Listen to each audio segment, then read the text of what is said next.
Hello, hello. Welcome to Food for the Chakras, and we are discussing the throat chakra today. I've been joined by Ariel for the last few weeks, and she couldn't join today because it's her daughter's birthday. So happy birthday, Dahlia.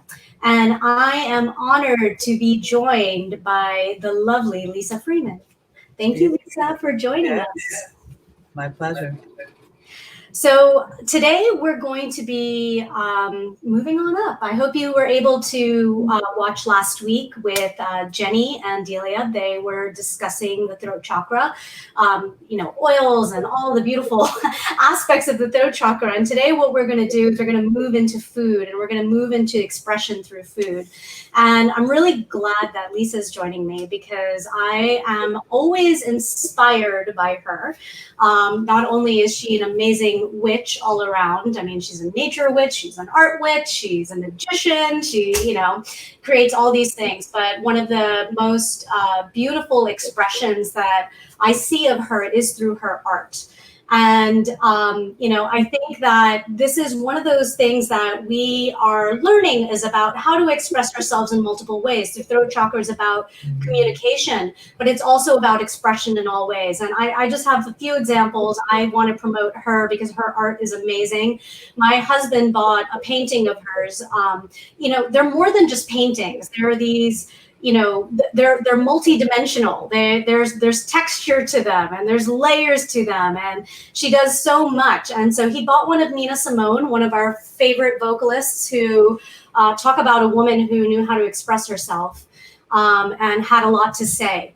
And so we had that lovely picture of Nina Simone. If you want to go back, let's go back to the last one, because that's some of her actual physical paintings. One of the other things that she does, and I have to say, these are masterpieces. They're ginormous. I wish you could see the scale of this. This picture looks tiny. But then the one next to it is one of my daughter, and there's a little bit of a light shadow of it when I quickly took this picture. But it is a picture that she repurposed of a photograph, and she did it and then put it onto, what is it, a screen print, a wood block? It's a wood block, right? It's actually, it's a process in which I adhere the image to wood. Yeah, and it's stunning. It's so stunning. And, I love it because, we have this big painting from her, which I feel honored. And then we have this smaller painting. And I show this because these are great gifts. And I've had so many people come to our place and be like, oh my God, how can I have that done?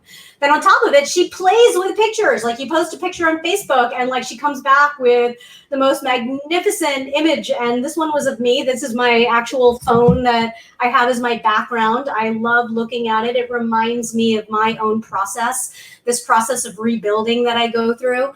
I think we lost her for a bit, but she'll be back.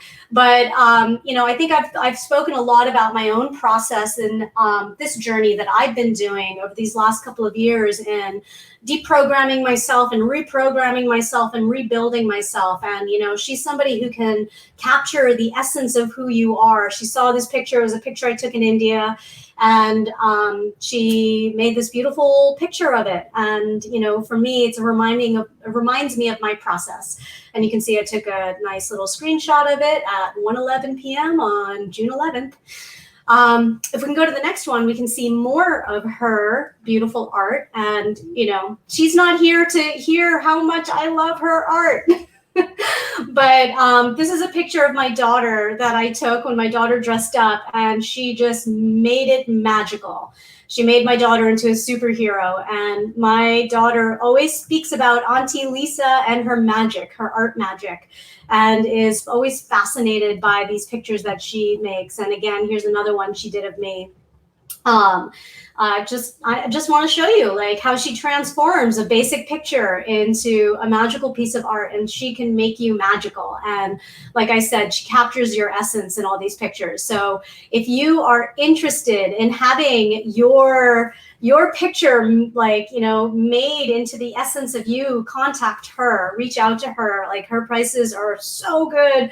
I've seen a lot of artists who do not the same thing, but, you know, variations of playing with pictures and whatever. They don't compare to Lisa's art. And, you know, and she captures you. And so I highly recommend that you reach out to her for this. But I'm sorry, your website again is? It's theartoflisafreeman.com. It is currently being revamped and should be ready to go within the week. Wonderful. And you can follow her on Instagram at The Art of Lisa Freeman as well. So anyway, I'm really excited to have Lisa join us, because talk about a woman who knows how to express herself through her art. You know, for me, my expression comes through writing. I do a lot of writing, and I do cooking. And so, you know, what we're going to talk about is expression, and I encourage you all to find your expression.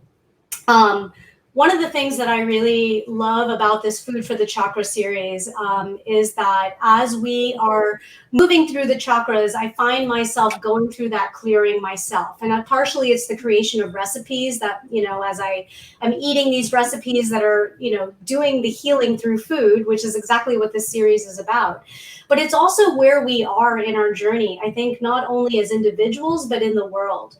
I think that there's a lot of fear around expression right now. People fearful of saying what they think. I think we've been going through this as a society for a very long time. There's been this idea of like, am I being politically correct and blah, blah, blah.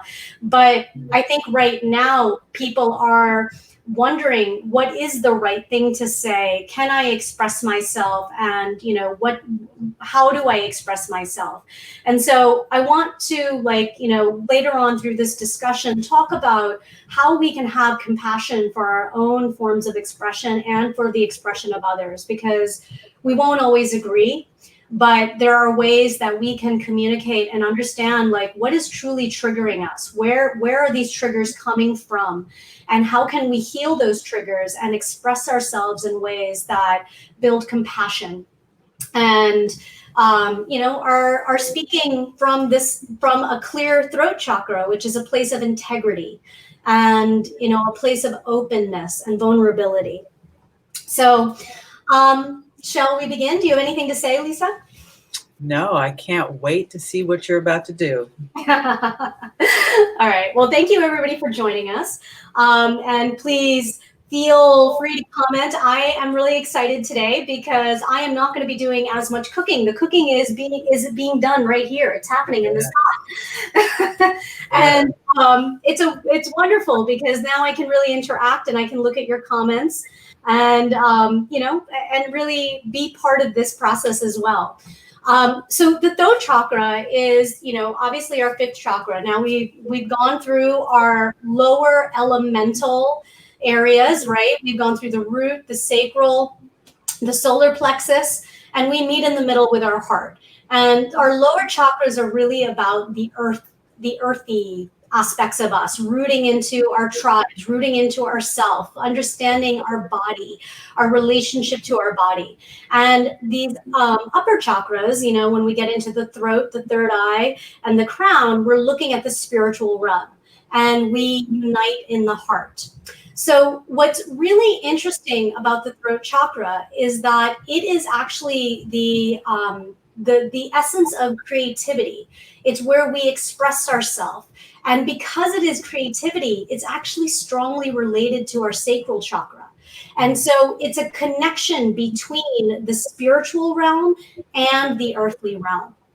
And I got this new deck over the weekend. It's the Herb Crafters Tarot. this is actually picked out by my daughter, of all people. We were lucky enough to go camping up north, visiting another witch who lives up in the redwoods.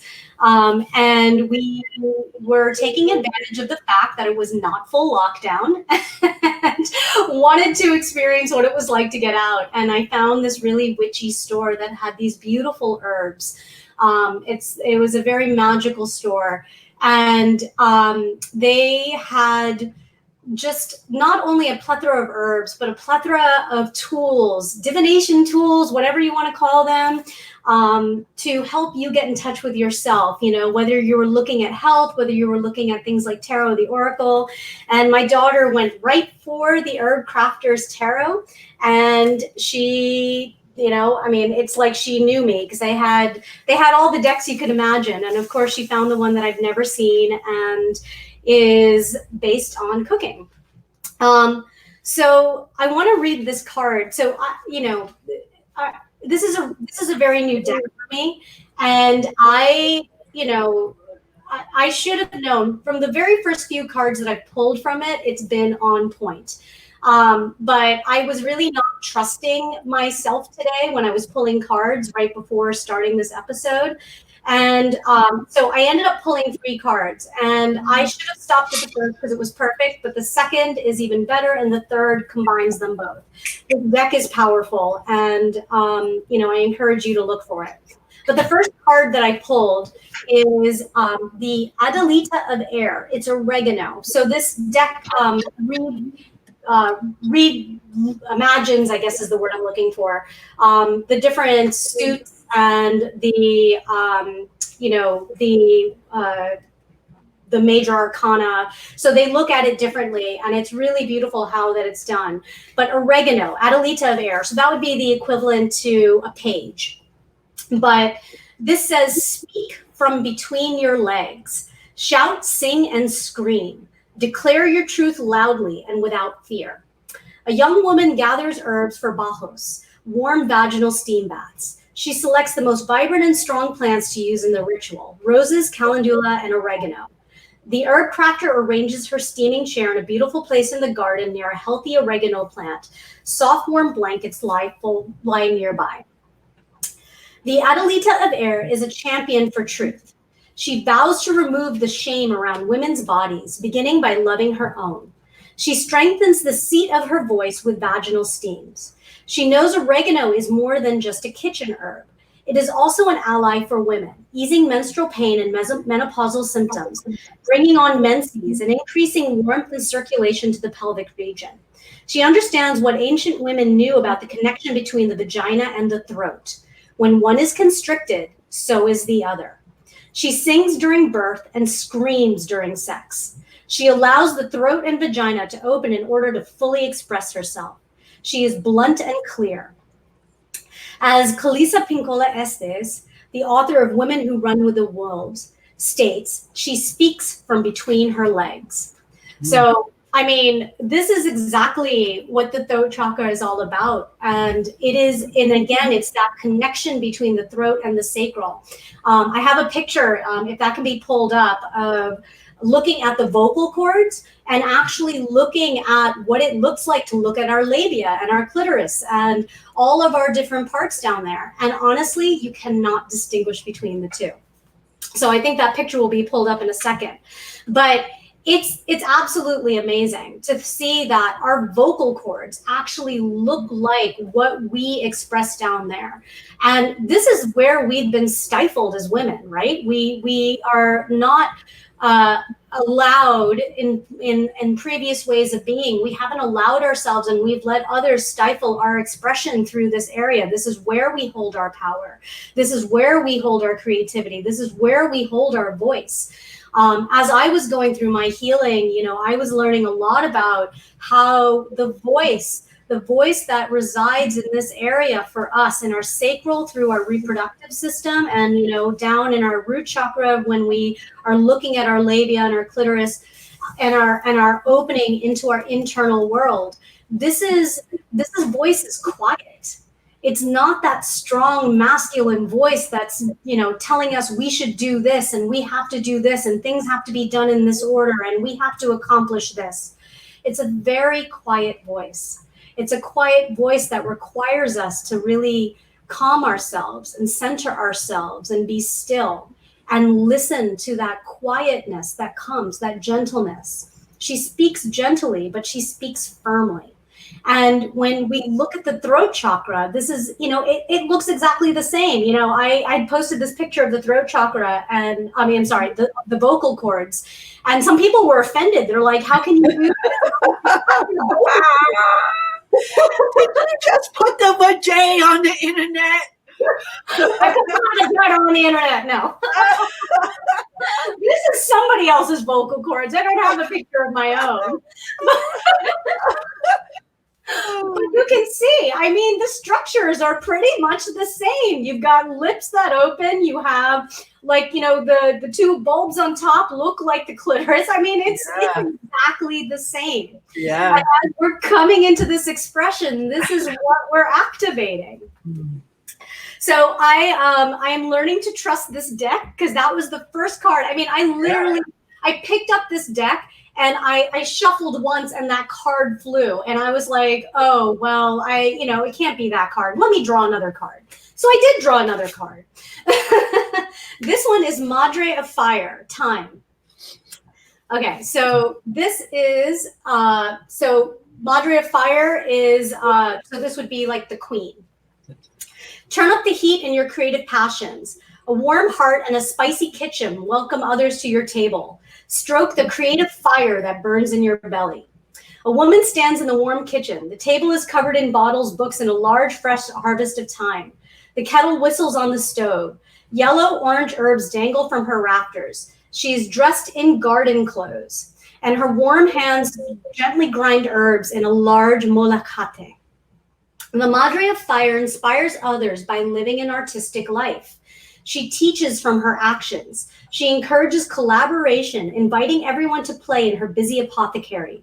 She is upbeat and accepts life's paradoxes, knows that thyme is both a popular kitchen herb and a super medicine plant. She is driven by rich imagination and finds magic in everything. Creativity is second nature to her, and her days are filled with inspired activities. Just like remedies made with thyme, she is warm and wholehearted. She attracts people into her home. She radiates vitality and love. Embrace your inner glow. It warms the heart of others. And again, a perfect card because, this is what we're talking about. This is the seat of creativity. The throat chakra is all about this expression, all about that creative fire and expression. And that fire actually stems from our sacral. It stems from this second chakra. And that second chakra is considered the birth center of this creative idea. So this is where we're going to begin feeling that. That's when you start feeling your gut. You get that gut feeling. You get that kind of feeling of birthing through your womb. You're birthing a new project. But then the expression happens up here, right? This is when you speak it into existence. This is when it comes forth. And so that creative fire is actually something that is connecting our lower and our upper worlds, our earthly realm and our spiritual realm. And so again, I didn't trust the deck. I pulled the cards and I didn't read them. This was the second shuffle and it flew out. So I was like, oh, let me pull a third one. Okay. And at the third one, I just stopped. And again, all three are very potent. Okay, so the third one is cedar. Now, throat chakra is ruled by the color blue. So you can see that this is one of the few all blue colors in the deck. Now, blue is really important, and we're going to talk about this with food because blue is actually a color that's not seen very often in nature, if you think about it. It's very rare. There are only 12 foods that have the color blue. And we'll go through what those are. But in the plant kingdom and the animal kingdom, and in the animal kingdom, they're still trying to discern what that color blue is. There is and most of it's a play on light. Like when you look at, crystals, here's labradorite, right? This beautiful, beautiful labradorite. This is, one of the very strong crystals of expression. You know, you wear labradorite at your throat so that you can open up your throat chakra. But again, it's like very, sorry, I don't want to lose my tarot cards to the fire here.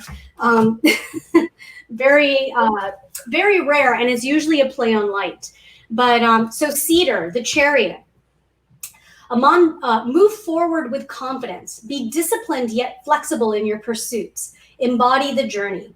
A mandala lies on the dark forest floor. A cedar branch stripped of its needles forms in the shape of roots, while another's fuller makes one shape of a tree canopy. The two stems come together to create a trunk. Cones encircle the tree. A mandala is framed by lush boughs above and below. A starlit sky casts an aura around the tree. Life is a forward-moving gift. Embark on a deeper quest. Learn from ancient wisdom and forge a new path. Cedar is both a spiritual vessel used in sacred ceremony and a literal vessel when it is used for making canoes. Like strong, flexible cedar roots find their way through the forest, be determined and opportunistic. Travel between the worlds of heaven and earth. Bring the knowledge of spirit and soul to the body, just as the cedar trunk contains the stories of the earth. Have faith in the experience. It is not a triumph, but the journey that leads to mastery. And again, I mean, talk about the most perfect card, because this is exactly what we're talking about. That seed of creativity, that throat unites the lower and the upper worlds. You know, cedar is, you know, I'm going to, Jenny would be proud of me. I have cedar. I'm going to put some cedar oil to bless this little, this episode and, inspire me and connect me to both those worlds, because that's where we're going. And in honor of the cards that I pulled, I used thyme and oregano. So what we're creating today is a simple broth. It's not complicated. Lisa, do you make bone broth? I haven't in a while, no, but I have before. Yeah, and I'm usually using beef bones. Yeah. Right, beef bones, chicken feet. Yeah. Lots of herbs. Yes, lots of herbs. Always lots of herbs. That's always the key to everything, right? Mm-hmm. So, when I was thinking about what to create for the throat chakra, as I mentioned, there's only 12 foods that have the color blue, and I'm adding it to make it to a lucky number 13, because there's one that's tentative, and that's spirulina. So spirulina is a blue-green algae, and it's actually, I don't know how you feel. Like whenever I see blue, like in cake or some food, it scares me a little bit, because blue is such an artificial color. Like it's a fake color. A true blue, yes. A true blue, right? Yeah. And so I get a little scared when I see those things. And I was looking at what the blue dyes are. And I wrote it down somewhere, which I can't find. But there's blue number 1 and blue number 2. Blue number 1 is actually a coal tar. So please don't eat anything with blue number 1. Okay, let's just cross that off. I mean, not that you should be eating anything with any dye, but blue number 1, definitely don't. Blue number 2 is actually made from, it's a synthetic form of a chemical in spirulina. And so it's more natural, but it's not stable.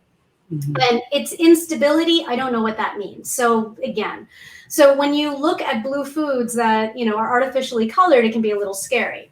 What I've been using to color things blue is one of the blue foods that exists. And this is butterfly pea flower. Right? I don't know if, I know that a lot of people have been brewing this as an herb, as a tea. It's real flowers. These are flowers. Where's my camera? Beautiful. So these are flowers that grow in Southeast Asia. In India, this is considered one of the holy plants. Again, because I think it's the rarity of blue.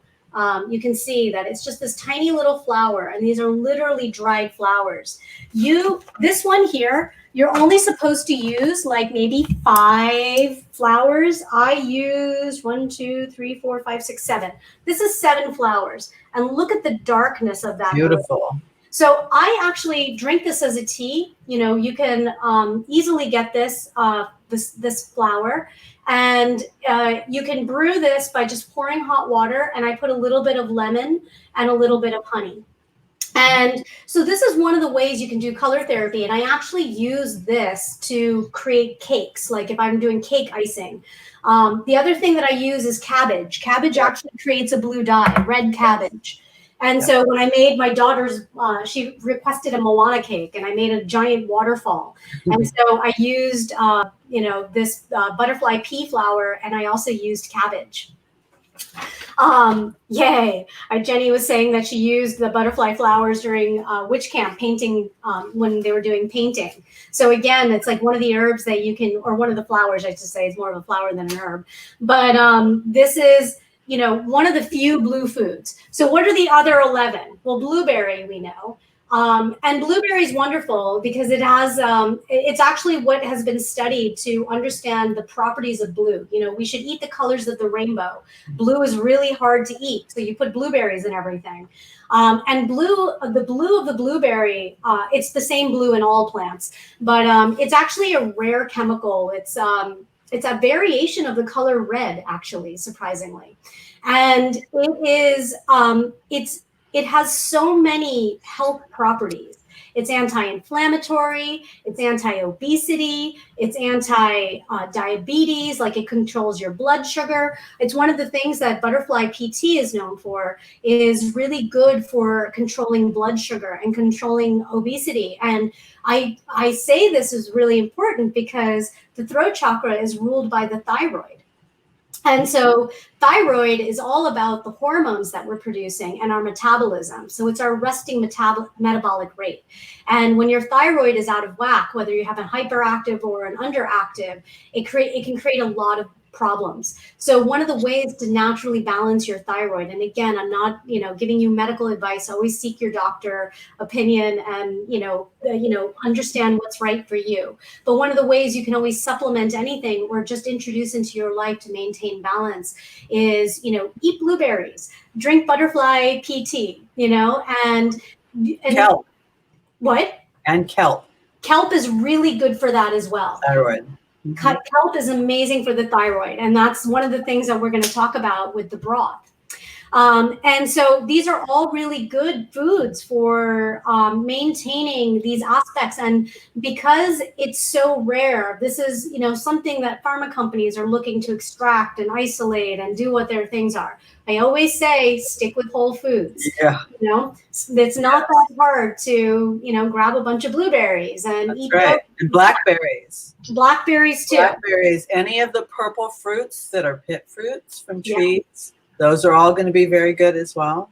Yeah, they're all so important for that. And elderberry as well. Yes. Elderberry is really good. Another one of these, all these berries, right? Like they have so many healing properties. And that was one of the things that I really loved about being up north in the redwoods. And Lisa, you must have loved this about Oregon. Lisa just came back from Oregon, seeing all the berries growing. Sadly, I missed blackberry season because they're not really fully available for picking until late August, September. I know. I did the same thing. Yeah, I glared at them lovingly, like, please be ripe for me now. But yeah. No, they're not. I couldn't even find berries. I did go blueberry picking. Nice. Yeah, that was fun. I had mulberries. Those were available. That was really good. Yes. Yeah. And it's great. It's so wonderful to have that lushness up north because they grow wild. I've been trying to grow blackberries and blueberries, and I get these tiny little plants, and they require so much water. Yeah. Right. Okay, so let's okay, so there's two fish actually that are blue. There's a blue lobster. It's only in Maine, and it's 1 in every 2 million lobsters. That's how rare it is. And then there's what is it called? A blue, it's a lingcod. That's another fish. So again, like so few foods. Now the rest I'm just going to go through quickly because I think they're really interesting just to know. There's a fruit in Southeast Asia called, I don't know if it's said jamun or there's another pronunciation, blue marble tree, that's in Australia. And then a starflower, which is an herb, which also comes out of Asia. And indigo milk cap, which is a mushroom. Really hard to find. I could not find that anywhere. So the last few things are really interesting. There's blue cheese, that's created from bacteria. And there is blue potato, which, it's wonderful to include in your diet. Like, I love getting the blue potatoes in summer. It's so amazing. They're easy to grow.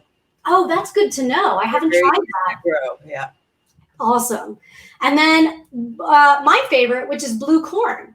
Like, I eat it mostly in blue corn chips. This is our favorite, the blue corn chips.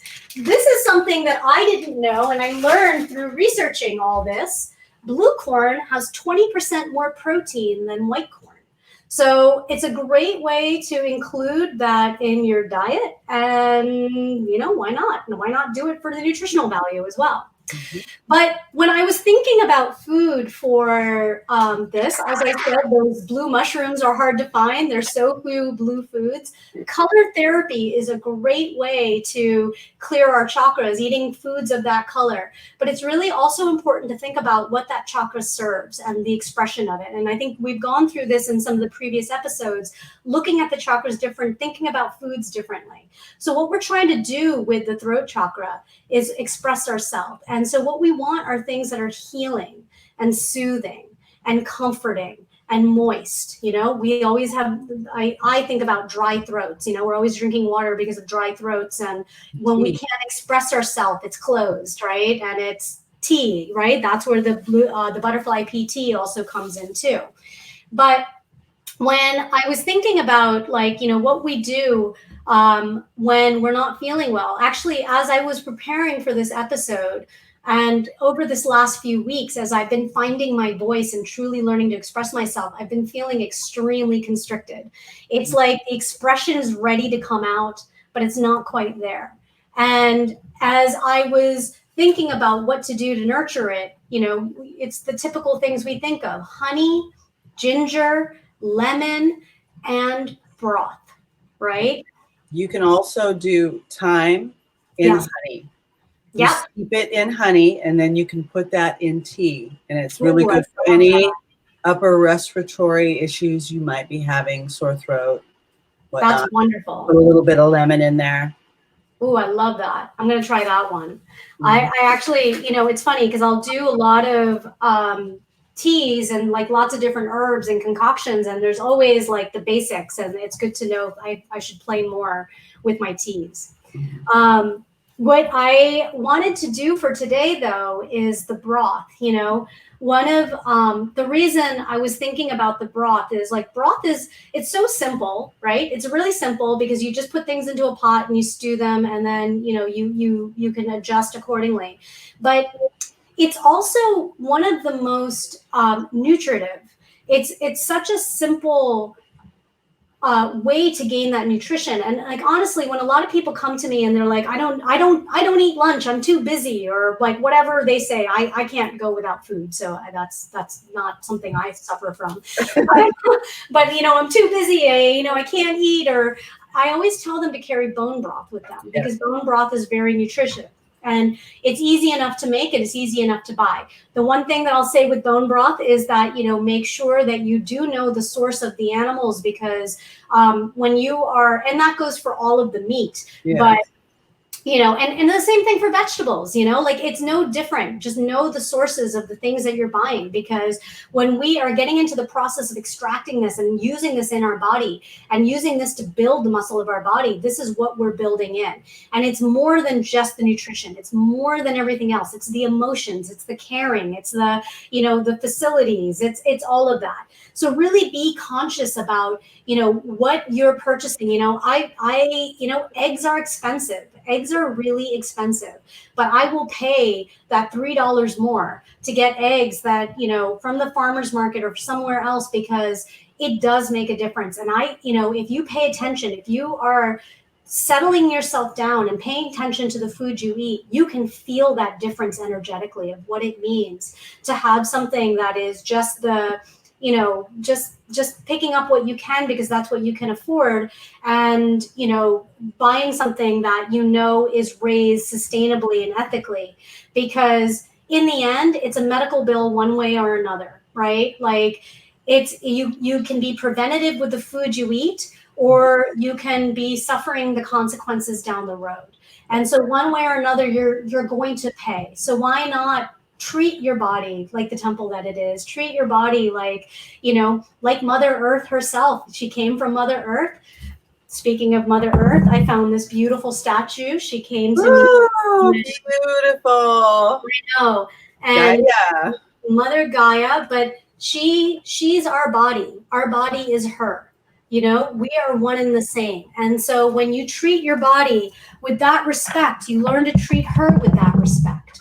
And there's so many ways. Like I love, the image of the earth. This is blue apatite. This is another one of these beautiful crystals. Gorgeous. I bought this for Julian, my husband, because he's an earth scientist. And it really does look like the world. You see these things repeat over and over again. So I, being a vegetarian, I recommend bone broth to people who eat meat, but I don't eat any meat. So I wanted to really focus on a vegan bone broth. Now, what the advantages of a bone broth that you wouldn't necessarily get in a vegan is the things that you get from animal tissue, right? So you're talking about collagen, chondroitin, things like that. Now, the thing is, there are claims that this helps, with our body and, all the ways that we, integrate into our body, into our connective tissues, into our joints. But truthfully, we make this ourselves.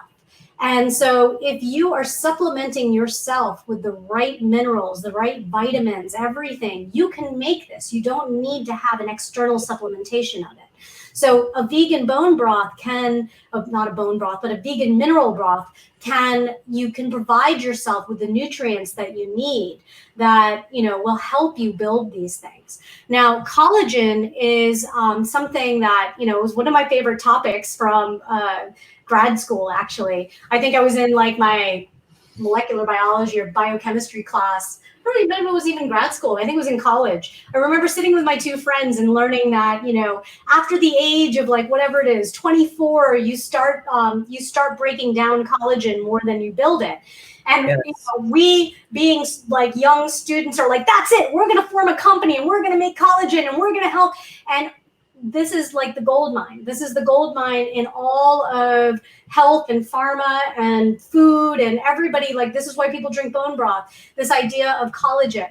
Now, there's no real proof to show that external forms of collagen are really helping us. Like, and again, it doesn't really matter. The placebo effect is real. If you believe it's helping you, it's helping you.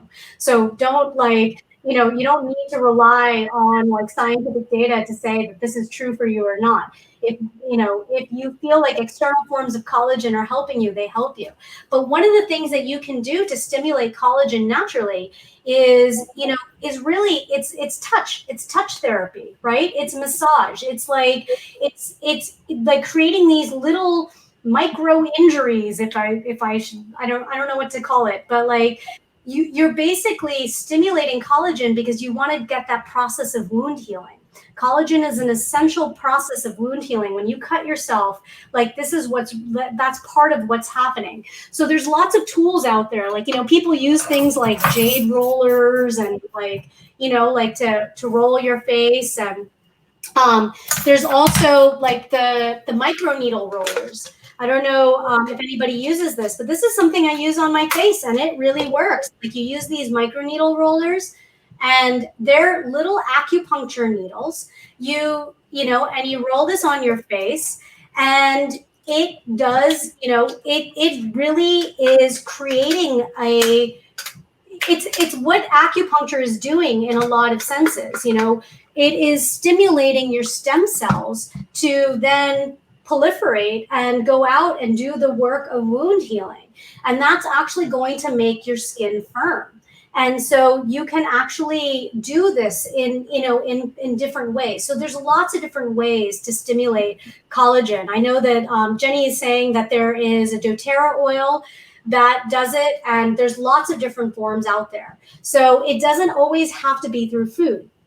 And one of the advantages of like the vegan broths is that you can, make this with leftover vegetables. Now, I've talked a lot about this, that, whenever I'm cutting things, I keep all spare parts, you know, like things that are, you know, the trimmings, like the carrot peels, the carrot tops, the garlic peels, onion peels, all of that goes into a bag. I stick it in the fridge. It's there. At the end of the week, I make a broth, and you know, I keep this broth all the time. This is broth that I have just sitting in the fridge that I'm constantly making from all of these things.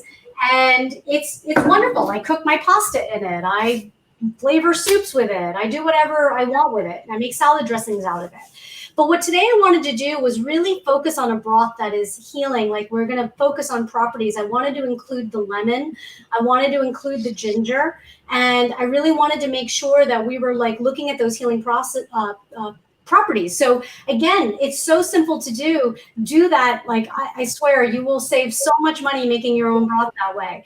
And then you can make special broths. And then this one is, you know, when I'm using more of the leaf. So like, for example, when I'm making that broth that I just showed you, that has the kale stems. That's like when I rip the kale leaves off and I use the kale leaves to cook for something, and I'm left with the stem.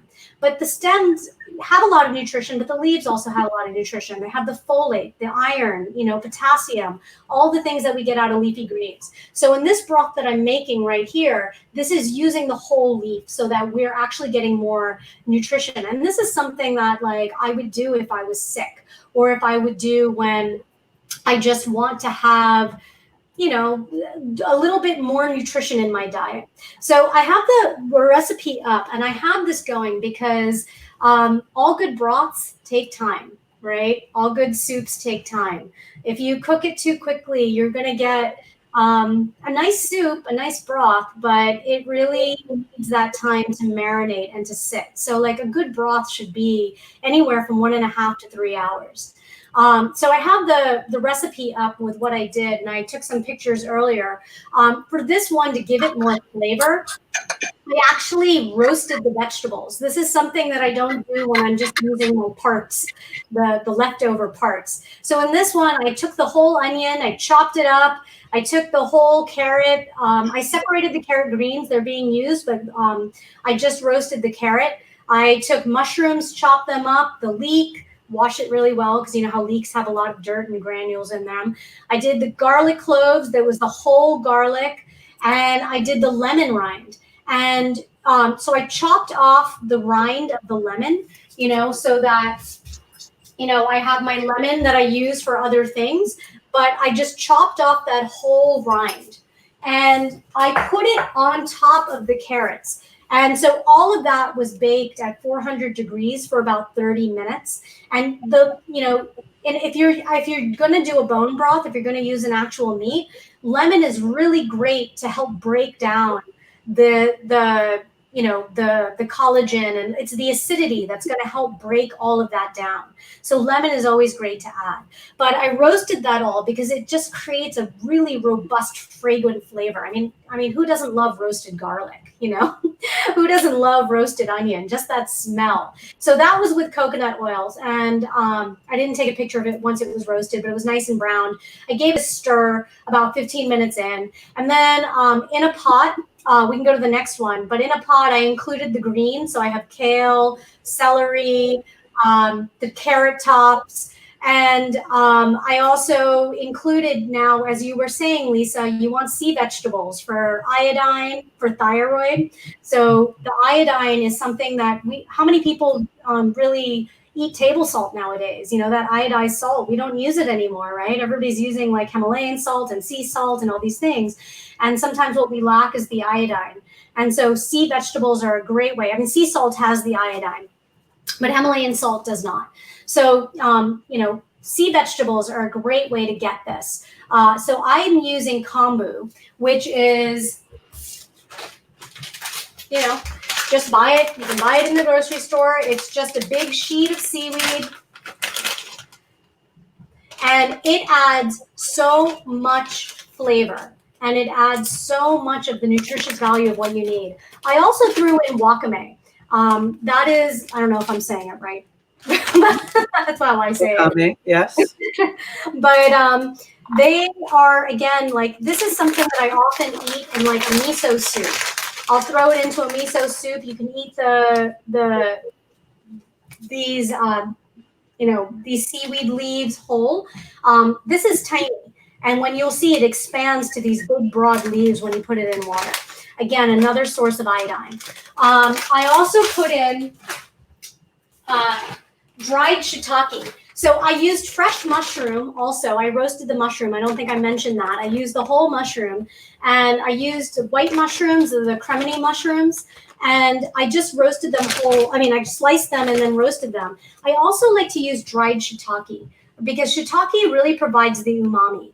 Like, this is what's going to give you that flavor. And whenever you're trying to substitute something where you're not using that robustness of a meat, you want to like use something like shiitake or something with a lot of umami.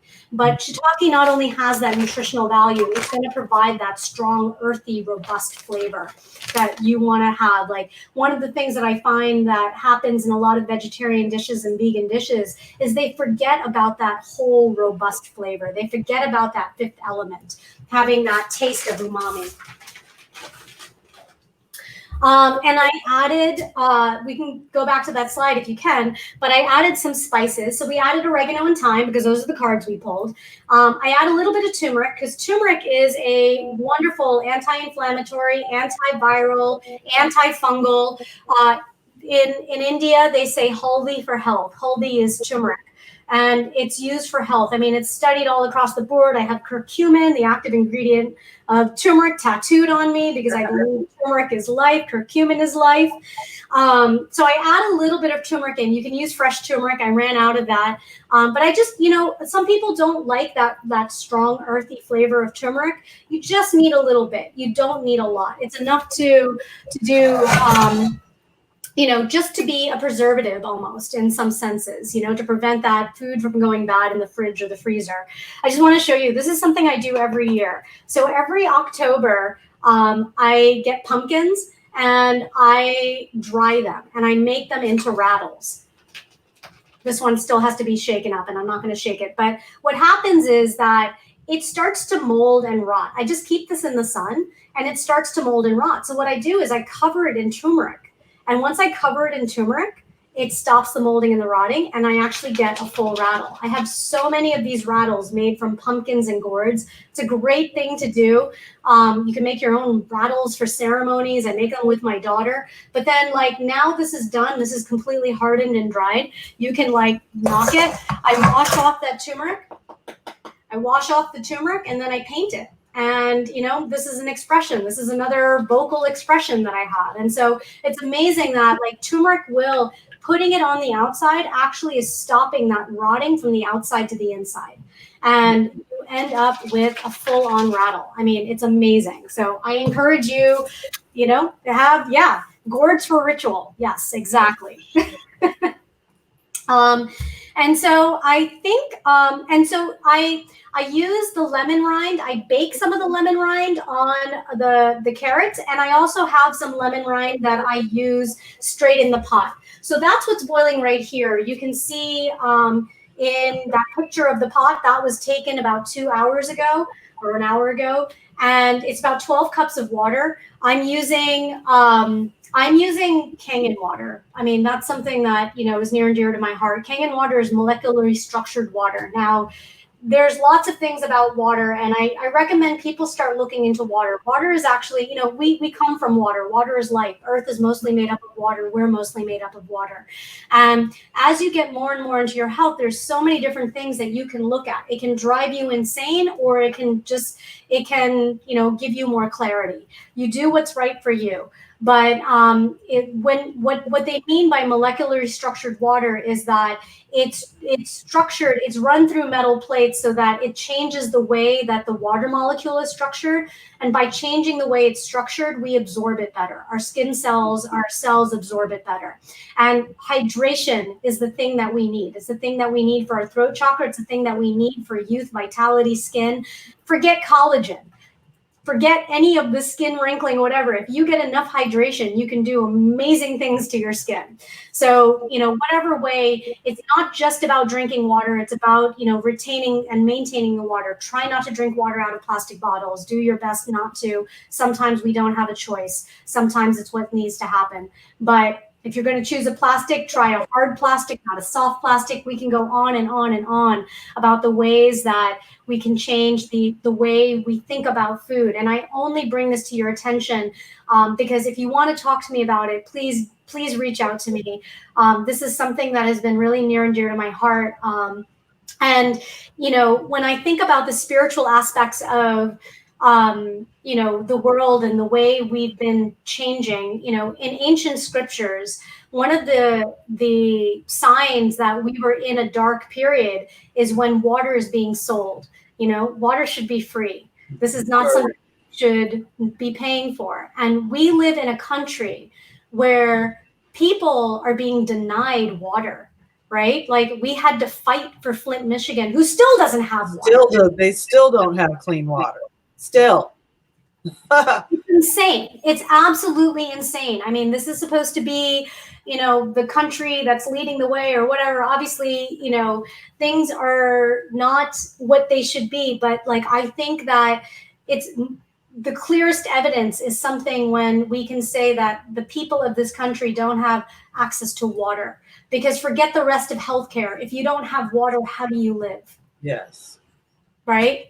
So water is really important to me. And the reason I talk to you about the purest forms of water is that we as individuals are empowered to make the best decisions for our health. And the more we can clear ourselves and purify ourselves, the more that we are empowered to be able to help those who can't help themselves. And so I encourage you to do whatever it is to take care of your own health. Clear yourselves emotionally, physically, do the best that you can. There's no perfection. And, we're powerful super healers. We've been taught that we should be distracted, but really our power is inside of us. And so we can do amazing things with the power of our attention, with the power of our focus. And we can even, we can help that along with what we put into our body. So that's what we watch, what we read, what we eat, what we, talk about. So I encourage you highly to think about these things and reach out to me if you want to talk about water. But anyway, so this broth has been brewing now for about, I don't know, an hour, 2 hours now. And we're going to let it go. And the same thing with bone broth. And Lisa, you can speak more to this because I have never made a bone broth. But, with the vegetables, I like to get it so that you've really extracted everything from the vegetables. So the vegetables are just mostly fiber at this point, and you've pulled out everything that you need into the water. Now, think about it. When you steam vegetables and you steam something like broccoli, you put something, you put the broccoli in water, you've seen that water turn green, right? That's because all the nutrients are in there. So I encourage you to take that water, and if you don't want to drink it, because that's kind of a stinky water, but if you don't want to drink it, put it into your soup or put it into something else. So again, that's what we're doing here. We're pulling out the nutrients out of the water.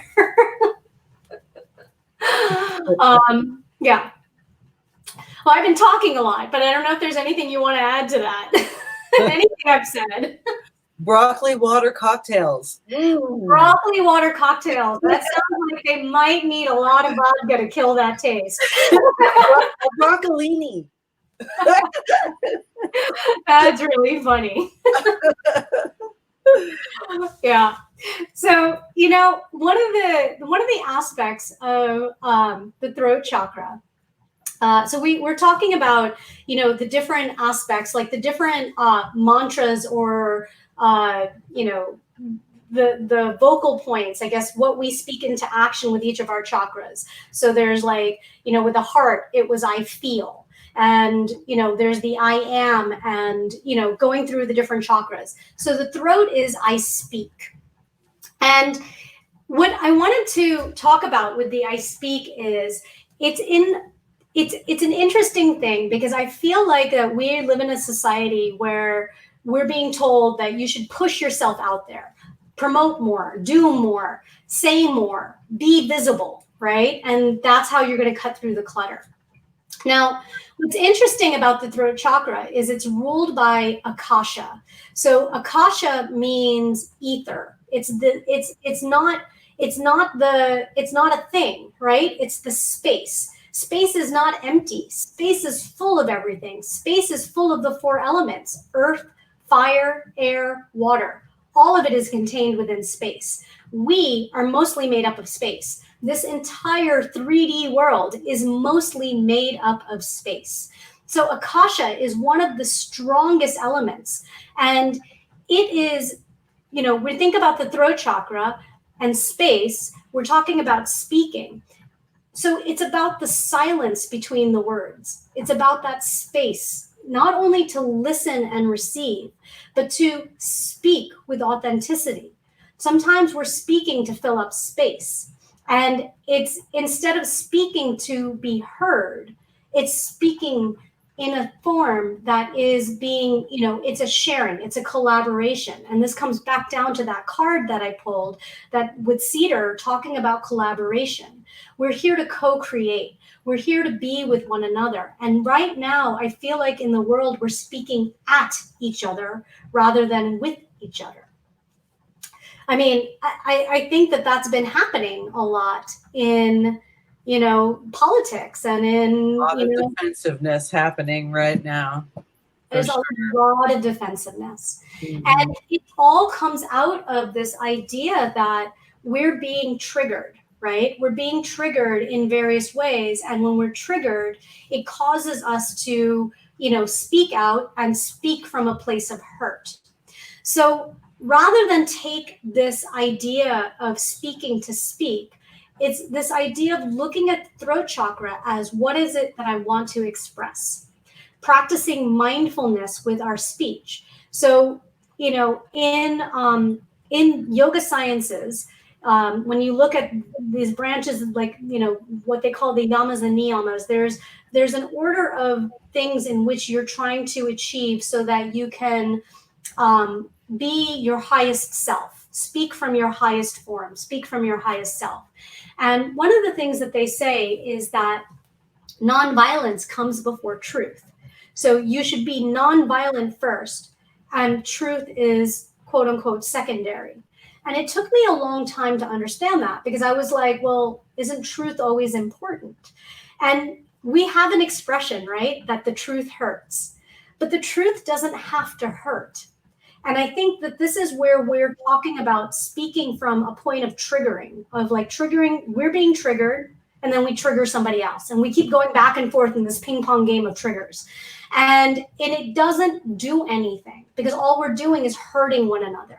We're like throwing the ball at each other rather than giving and receiving. So, why are you talking about my life right now? Talking about my life too. Believe me, this is a practice for me. You calling it out right now, Vanita? What's up? This is not just you. This is me. This is me trying to figure life out. And as I said, it's forcing me to look at myself and how am I speaking to others? What am I putting out there? And so, what it is a mindfulness practice. It's this idea of speaking and asking 3 questions. Is it true? Is it necessary? And is it kind? Can you fulfill those 3 things with what you're saying? Now, this is really hard. Well, I'm trying. I am trying. I'm telling you. I know. And I'll tell you, in person, it's always harder, right? Yeah. Like when you're having a conversation with somebody, you're being triggered, it's harder to do that. Yeah. So I like to practice this with writing. I like to practice this with what I put out there in social media and other places, because it helps me take that step back and reframe my thoughts. And as I do that, then I learn how to do it with the people who trigger me a lot in life, like my daughter or my husband or my parents, or then I can put it into action in small ways. Yeah. But there's also a list of questions, and we can pull this up, and it was with the throat chakra. It was, what I really love about the throat chakra is because you're looking at expression, you can look at these questions from the level of each chakra. So these chakras don't act independently. It's not like, oh, I cleared one, let's move on to the next, right? We're always in concert. And I apologize, this is small. It's even small for me to read, but we can send this out or post this again later. But basically, this is asking, some of the basic questions that we can ask ourselves in relation to this chakra. So I'm going to try to pull this up so I can read these questions. So give me a second here. But the idea is to look at the chakra that, or look at what is triggering you, I should say, rather than the chakra itself. Look at what's triggering you and see if there is a question that can be asked, and you can look at the answer to that. So I always say, ask empowering questions. You want to make sure that you're not asking questions that are going to give you an answer that you don't want to hear or you won't understand. So like, for example, asking the question like, why is this happening to me? You're going to get the answers of why this is happening to you. And I promise you, it's not going to be fun, because you're just going to see all the things that have gone wrong in your life, right? Rather than the things that are going right. Yeah. And so you want to look at positive aspects of this stuff. I am sorry, I'm pulling this up too. Okay, so when looking at the root chakra, we're looking at authenticity. Am I genuine? Do I respect others when they are authentically expressing themselves? I mean, talk about a potent question for now, right now, like, am I allowing other people to express themselves? Now, this is really hard because I mean, this whole mask versus no mask and like vaccine versus no vaccine. I mean, we can go and we're only at the tip of the iceberg, right? We're only beginning to see the questions that are going to come about in terms of like, what is the way that we interact with one another? What is going to be forced upon us?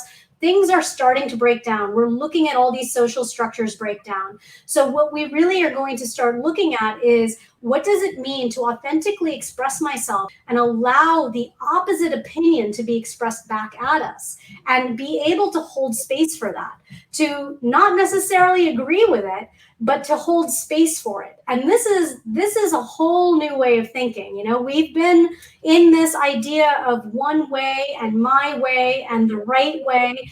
And truly, like, if we think about this concept of us all being one, we all come from the same source, we all come from the same Big Bang, we all come from whatever it is, then we're all expressions of life. And all expressions of life are all expressions of Mama Gaia.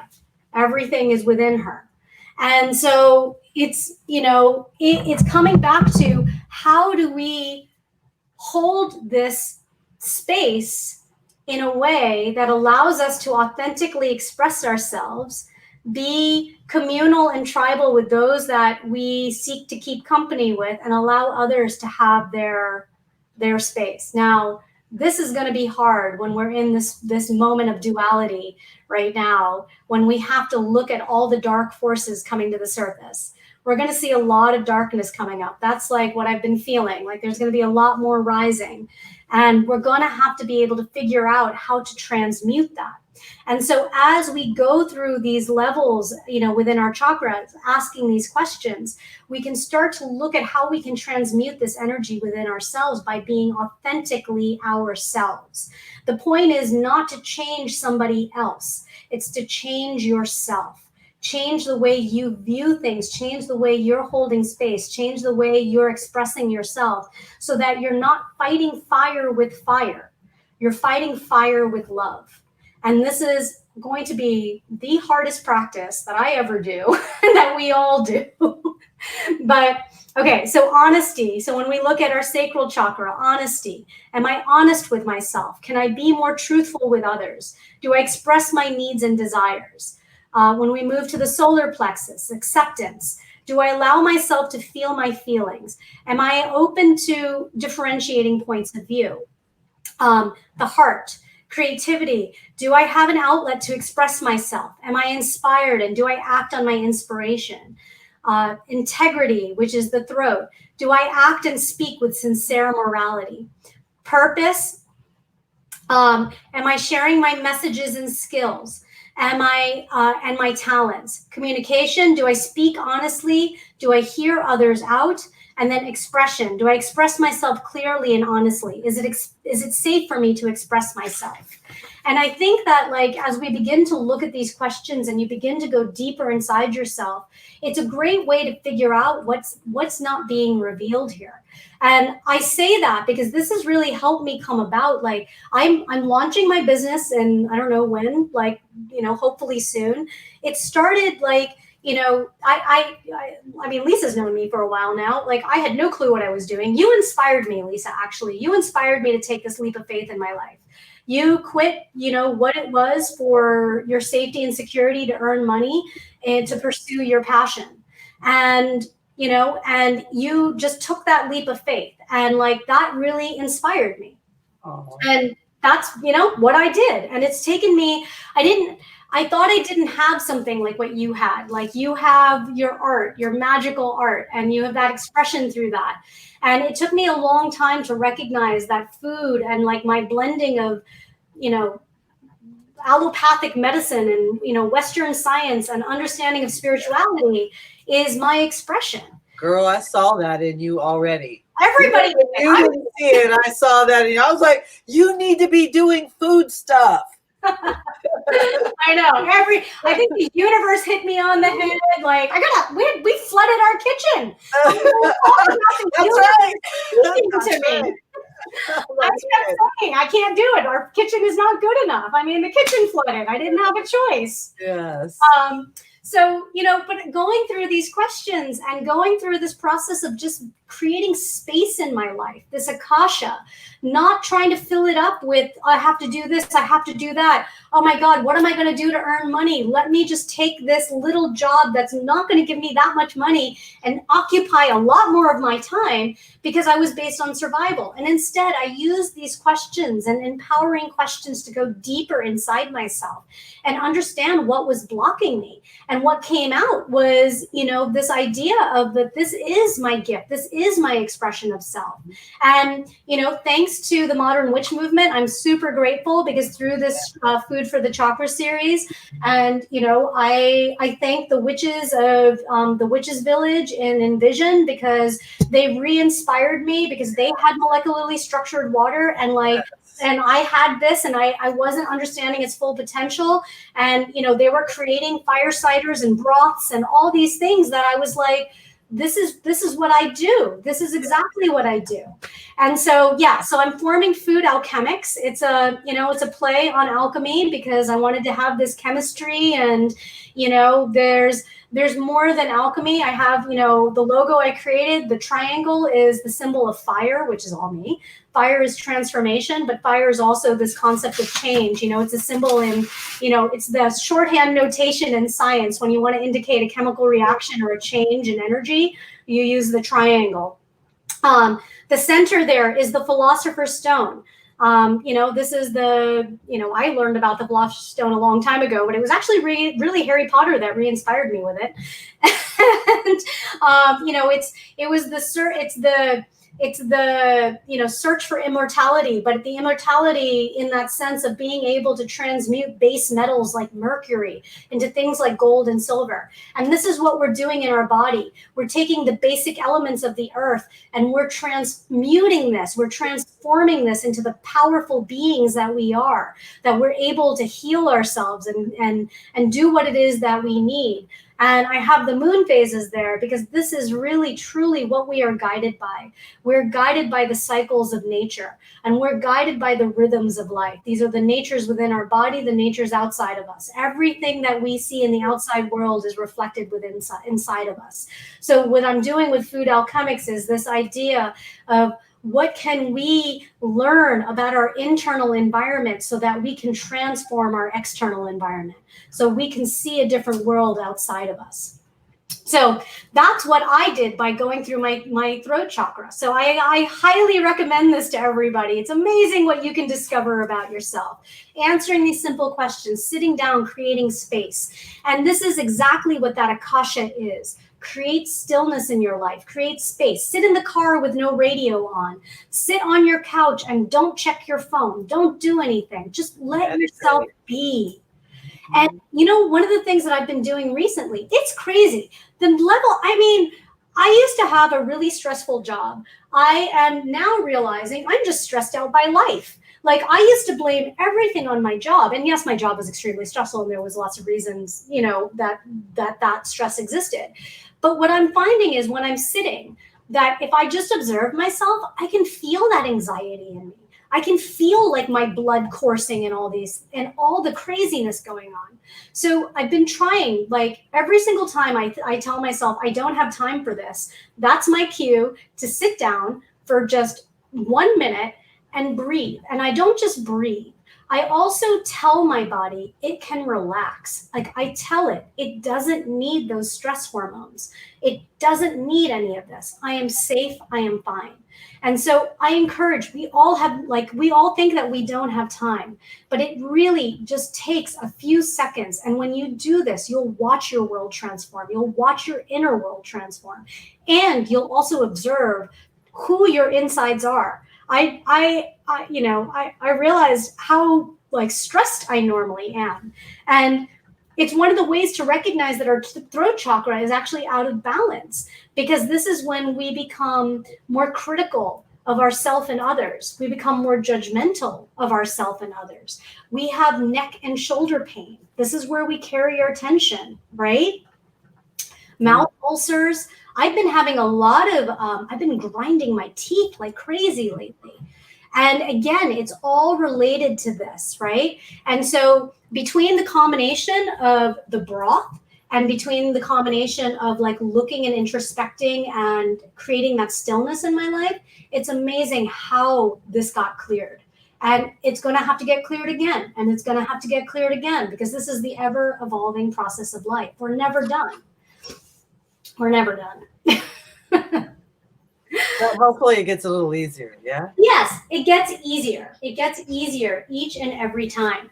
So the thing with this broth and the thing with, what we're trying to create with Akasha is this, clear space. And the reason I wanted to create the broth is to help balance Akasha. We should eat light. And so this is, again, where the bone broth or the vegetable mineral broth comes in. You can get all the nutrition you need and eat light. You can, allow your body to reset and allow that space for digestion to work. Fasting is really important. You don't have to fast all the time. You can do a simple fast, like when maybe you just have a juice fast, or you just have a broth fast for a day, or you can have a complete fast, a water fast, whatever it is. But give your body that space and that time to heal. This is really, truly, like, pharma companies are out there creating medicines for everything.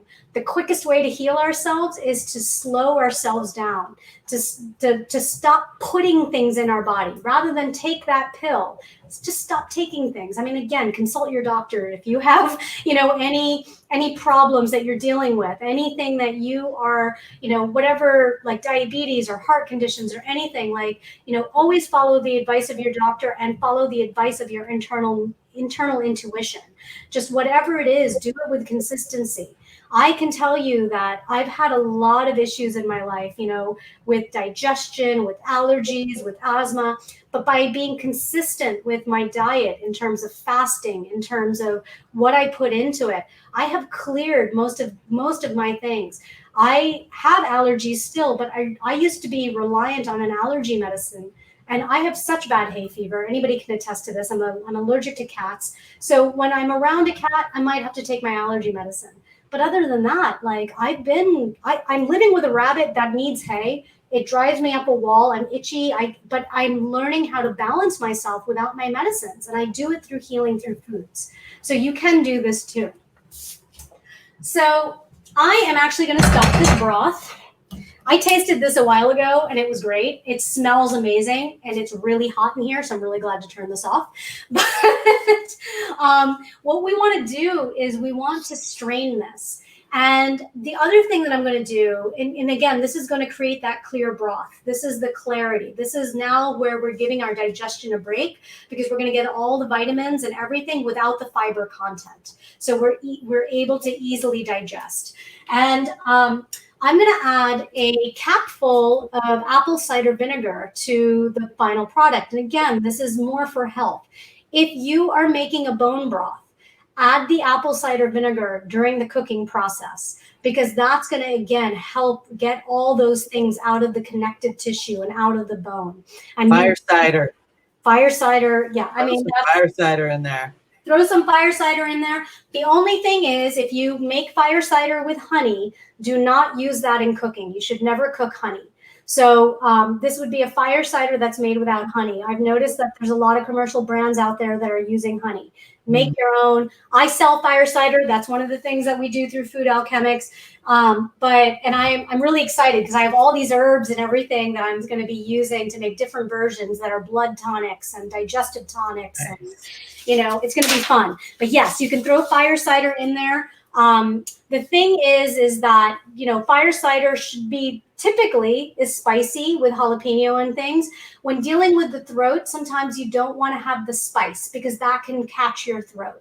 So if you're thinking about nutrition for expression, when you're thinking about clarity, when you're thinking about singing, when you're thinking about these things, you want to watch the spice. Spice is great for fire, for creativity, for digestion. But when we want to vocalize, having that can catch our throat. So that would be the one thing. All right. So I'm just basically going to strain this through here. I'm just going to use a ladle. I have actually big strainers and stuff, but the reason you want to strain again is not only to remove the fiber, but I find that it's really great to get those small bits out, especially if you're using bone. So that is something that, is not so fun to drink. So Jenny asked a question, why not cook with honey?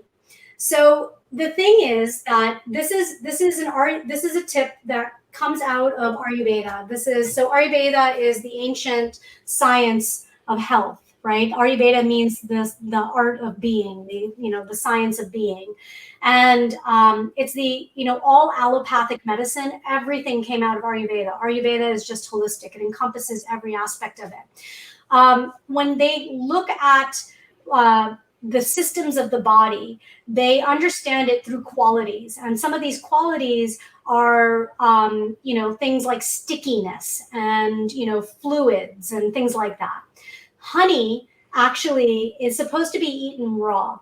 Mm-hmm. And you can put it into teas and a little bit of hot water to dissolve it, but you shouldn't cook with it because it completely denatures it. So what ends up happening is you get the sugar without any of the nutritional benefit. Anything that you know about honey is gone once it's cooked.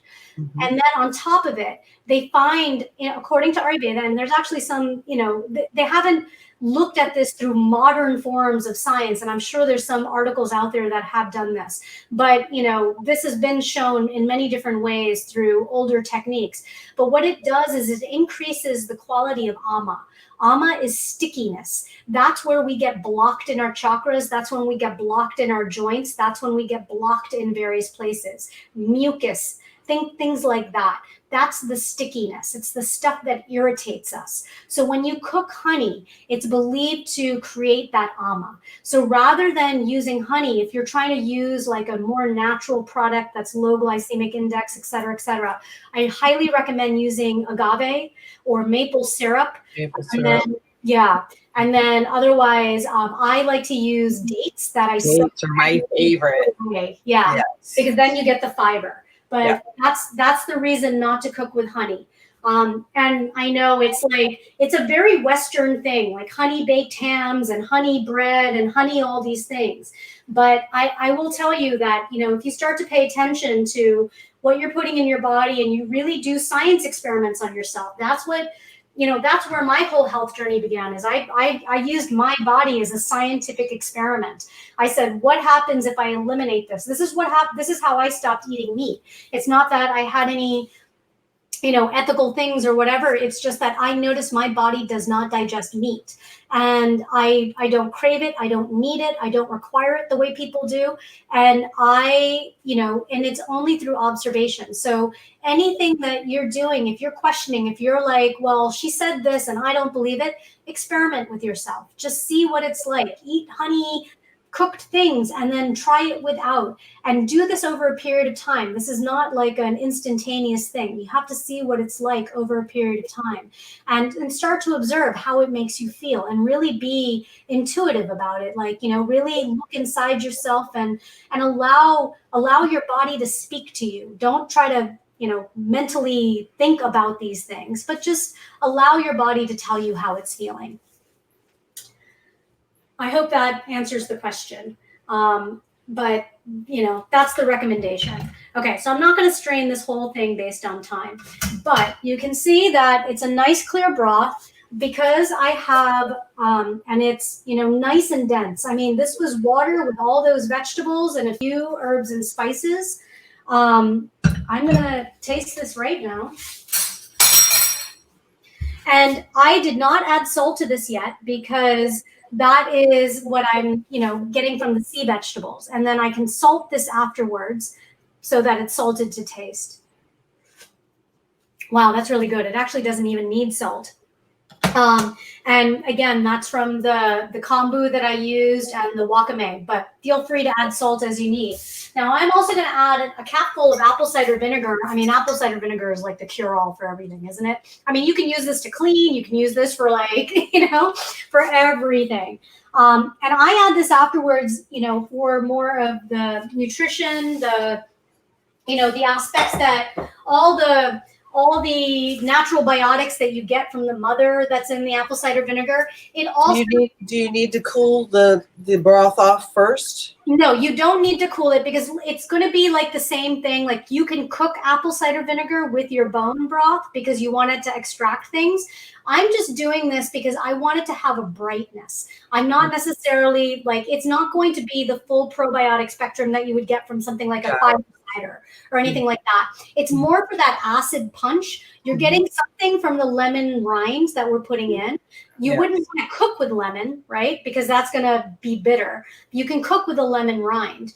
And then you can add add a little bit of lemon juice or a little bit of the apple cider vinegar. And that's going to give it like a nice brightness so that it doesn't just have that kind of earthy taste. You're going to get more of that flavor profile in your mouth that's going like citrus and acids really kind of just, that brighten that palate. They wake you up.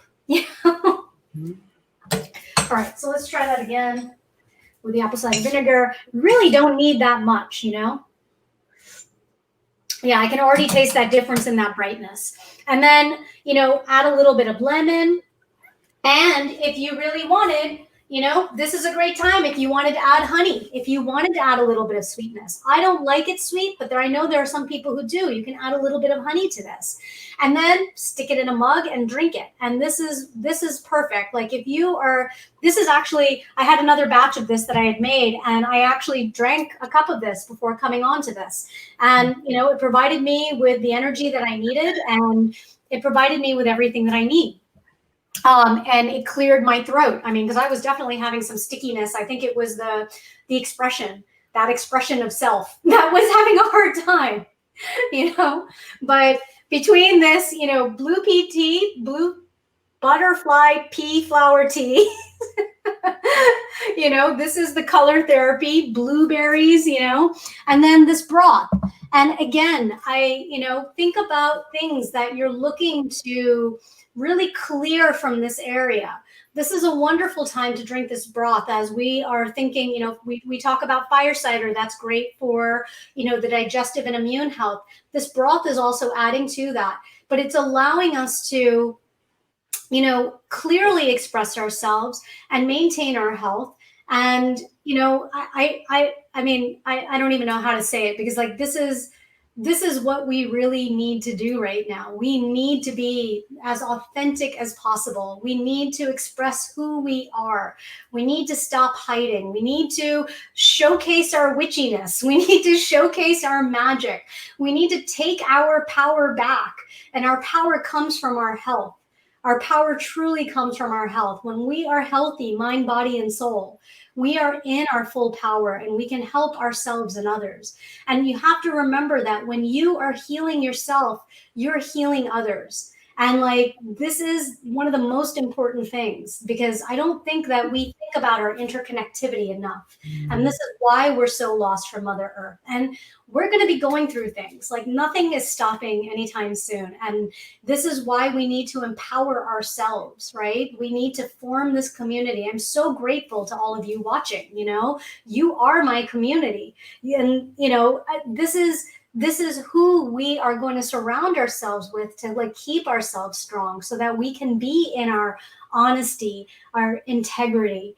And you know what's really interesting is like the throat chakra also is all about intuition. And again, that's related to our sacral chakra, that intuition that comes from our womb. We as women are powerful in this way, and men have this as well. They have it because it's all there. It's all at the seat of our gut and our womb. We just have to learn how to listen to it. I'm gonna have some water. Water too. Hydrate, hydrate, hydrate. So is there anything that you would like to say, Lisa? I would like to say thank you so much for teaching us about good food for the throat chakra. And thank you for the shout out of my artwork. I appreciate that. Yeah, please check out her art. Check out At the Art of Lisa Freeman, because yeah, my webpage is being revamped right now. So probably in like maybe a little less than a week, we'll have the new revised version up, and I'm going to have some e-commerce on there eventually, selling some prints and whatnot of both the digital as well as the paintings. And yeah. Thank you for having me. It was fun. Absolutely. Yeah. I mean, I'm really excited about, you know, I think the expressions that are happening right now. I see a lot of people kind of stepping into their power, finally getting that juice back, you know, for you with, you know, really going into making this like the thing and getting this website done. I'm so excited for you because all your art has just been getting better and better. I've been seeing so many people step into their power in different ways. I'm finding my own with, you know, food alchemics. And one of the things that I forgot to mention that, you know, I want to talk about really quickly before we sign off is this connection between our tongue and our digestive system. Because again, this is coming back to the throat and the sacral. And then we can look at the, you know, this region, the tongue and our digestive system. And I only say this because, you know, look at your body. Look at the way, you know, you take care. I don't know. Do you scrape your tongue? I scrape my tongue every day. I do. Yes. It's like brushing my teeth. If I don't scrape my tongue, I feel like I have a dirty mouth. Yeah. And you know, they sell these tongue scrapers almost anywhere. You know, you just stick it down your tongue. The reason this is important is because our tongue is actually, and this comes from ancient Indian Ayurveda, this comes from ancient Chinese medicine as well, but our tongue is a world in and of itself of our digestive system. You can tell so much of what's going on with your body by looking at your tongue and what forms in the morning. And if it's thick and white, you really are having, you know, improper digestion. If it's thin and there's nothing there, there's not enough fluids in your body, you want it to have nice thin white coating every day. It'll tell you about how you're eating. I highly recommend you do this. The reason I want to bring this up and say this is because when our digestive power is the strongest, this is when we can have that expression, right? This is all the lower chakras. This is, you know, our sexuality and our digestion and trusting our intuition and trusting our gut. And our internal world, you know, through our physicality is also a reflection of our mental world. So if you look at something like your tongue in the morning and you can see that, oh, maybe my digestion is not so good. What's going on in your life? What is it? Is it what you're eating? Is it what you're thinking? Is it what you're, talking about yourself, or how you're viewing yourself? What is causing that improper digestion? So it's a great way, again, to be able to clear your throat so that you can express your truest voice. And one final thing, aside from creating stillness and space that you can do for yourself every day, if you have a problem speaking, I used to be the most reticent, shy, non-vocal person, and I don't think anybody believes this about me, but it's true. And I would be scared to express myself. And one of the practices that's really helped me do this is a lot of self-love mirror work. So I encourage you should do this regardless, but especially if you have a hard time speaking out. So look in the mirror every morning or every night, whenever is good for you, and say to yourself 7 things that you love about yourself. So say your name, look at yourself in the eye and say, Vanita, I love you because this. I love you for this. And then say, Vanita, I forgive you for this, and say 7 different things that you forgive yourself for in that day. And then 7 different things, Vanita, I commit to you that.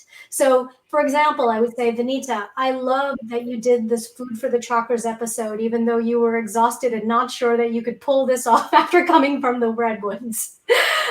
Vanita, I forgive you for judging yourself and thinking that you're not capable.